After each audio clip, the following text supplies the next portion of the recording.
El 22 de abril de 2023, Semana publicaba esta alarmante noticia: escándalo en el Ministerio de Defensa. Un viceministro y otros funcionarios presionaron a Semana para que no publicara denuncias sobre billonaria adquisición de vehículos militares. Allí mencionaron que estos funcionarios presionaron a la revista para impedir que publicaran la denuncia sobre un sobrecosto en la adquisición de 55 vehículos de combate comprados por el gobierno del presidente Gustavo Petro a una empresa canadiense. A quien vemos a la izquierda es al general retirado Ricardo Díaz, quien sería el que dio por terminada la reunión con Revista Semana, después de que el medio se negara, según ellos, a firmar un documento de confidencialidad, quedando claro que para abril de 2023 el general Díaz era un villano para la revista. Hoy, al parecer, es un héroe y es el protagonista de la portada de Semana titulada "Lo que sabe el general". El ex viceministro de Defensa del gobierno Petro, Ricardo Díaz, salpica a Verónica Alcocer, al ministro Iván Velásquez, a Juan Fernández, al expresidente Santos, a Ángela y Camilo Benedetti y a los generales Mario Montoya y Javier Rey. Ahora bien, ella es Cecilia Orozco, directora de Noticias 1 y quien publicó este artículo en El Espectador titulado "Los canallas que ya conocemos". Es ella quien hace la comparativa de ambas portadas de Revista Semana y se pregunta si el militar era un villano o es un héroe, pero que en todo caso la entrevistadora, es decir, Vicky Dávila, desplegó 10 páginas de la edición y una eternidad de video para darle cabida al recién expulsado del gobierno, quien convenientemente vino a recordar sus denuncias sobre la corrupción en su despacho solo después de enterarse que no se quedaría con el cargo de ministro de Defensa en reemplazo de Iván Velásquez. Como es natural en Semana, el exgeneral no entregó pruebas de nada de lo que dijo y su entrevistadora nunca se las exigió. Según Orozco, esto es prueba de que las acusaciones no eran algo más que un sancocho de venganzas compartidas, las de ella y su revista y las de él. Pero ¿de qué acusaciones habla Cecilia Orozco? Para ello vamos a dirigirnos a este video de Semana titulado "¿Qué hay detrás de la corporación Justicia y Democracia de Iván Velásquez?". Allí mencionan que los socios de esta corporación fundada por Orozco fueron supuestamente abogados de Odebrecht. Escuchemos. Resulta que hay una corporación que tiene el señor ministro de la Defensa.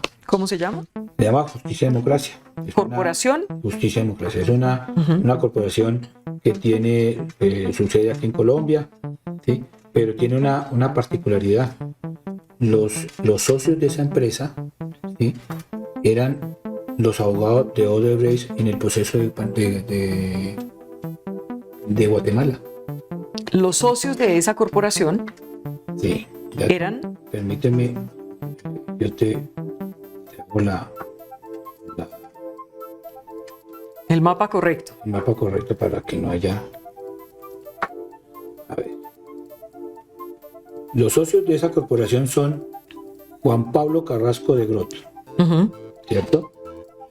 Ese es uno y el otro es Alfonso Carrillo, ¿cierto?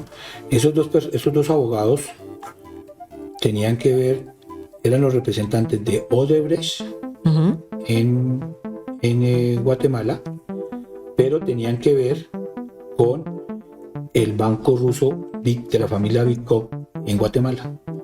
Esos dos personajes hoy son los socios del ministro de Defensa en la corporación Justicia y Democracia. ¿Son los únicos socios?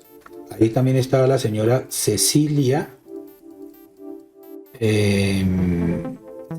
Orozco, que creo que es una periodista o una directora de un medio periodístico. Por eso Cecilia Orozco mencionó que presentará una demanda civil por daños y perjuicios en contra de quien la menciona, inducido descaradamente por la entrevistadora. La demanda será en contra de esta, es decir, Vicky Dávila, y de Semana, pues en la escena en la que Díaz la involucra resultó tan mal montada que el militar, para acordarse de su nombre, tuvo que consultar su celular. El presidente Petro compartió este artículo y le tiró estas fuertes pullas a Vicky Dávila. Una sentencia final de un magistrado que absolvió después de varias sentencias condenatorias el que se hubiera destruido mediáticamente a toda una familia al publicar circunstancias exclusivamente íntimas sin su consentimiento y que no había más derechos que la libertad de expresión de la periodista, que en realidad es una militante de la extrema derecha y su voz era quizás más importante. Desde entonces la mentira es el eje de la actividad de la extrema derecha, que destruye sin temor alguno, sin ningún tipo de obstáculo ético y en forma creciente personas inocentes, usando condiciones de acceso al poder de los medios. Hasta Fox, el medio de la derecha norteamericana, ha sido condenado por una justicia bastante conservadora cuando su información ha destruido personas inocentes y cuando la mentira ha sido llevada al máximo de la mentira. ¿Quién defiende los derechos del calumniado o la calumniada? ¿Hasta cuándo confundiremos el derecho a la persona y su buen nombre aplastado por completo por el derecho de destruir a esa persona solo porque no piensa igual que la activista o porque se atraviesa en su negocio? No es el presidente el que debe actuar para restablecer el derecho a ser persona en la sociedad, que es básico para la libertad, sino que le corresponde a la justicia constitucional. Toda mi solidaridad a Cecilia Orozco, profundamente calumniada, y a las personas que son tan tramposamente destruidas solo porque están cerca de mí, pertenecen a mi gobierno o se acercan a él, o porque por simples hechos de la vida, como en el caso de Cecilia, estuvo compartiendo una fundación sin ánimo de lucro con alguien que por sus valores de justicia está en mi gobierno. Sin embargo, Dávila respondió: el presidente Gustavo Petro está dando una orden contra una periodista, y luego agregó: si yo fuera Cecilia Orozco, me daría pena que el presidente Gustavo Petro me defendiera de la forma como él lo hizo con ella. Una vergüenza para la independencia y el oficio. Pero el presidente nuevamente respondió y aclaró lo sucedido con el general Díaz. En resumen, menciona que pensó que el ex general podría ayudar en el propósito de luchar contra la corrupción en el ejército. Sin embargo, ya en el gobierno le llegaron informes sobre maltrato agudo a personal laboral por parte del general y la inconformidad del ministro con sus actuaciones. Fue por eso que salió del ministerio. Petro agregó que esperó de él que iniciara investigaciones sobre casos de corrupción con denuncias y pruebas, pero no ocurrieron. Dijo también que fue el primero en ordenar cambiar los objetivos de la inteligencia para ubicar los grandes capos de las economías ilícitas y sus empresarios lavadores, pues el objetivo no es perseguir líderes de oposición o magistrados, y no entiende por qué les molesta. Pensar que en la presidencia, antes, ahora o después, se pensó en comprar 3 helicópteros italianos es delirante. La plata de la nación es para la justicia social. El único helicóptero italiano que tiene la presidencia lo compró Duque. Pero sobre estos temas Vicky no preguntó, pues al parecer solo le interesan aquellos con los que pueda atacar al presidente Gustavo Petro. Antes de continuar,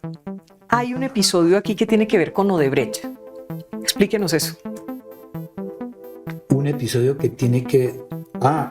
en medio de todas nuestras averiguaciones, ¿cierto?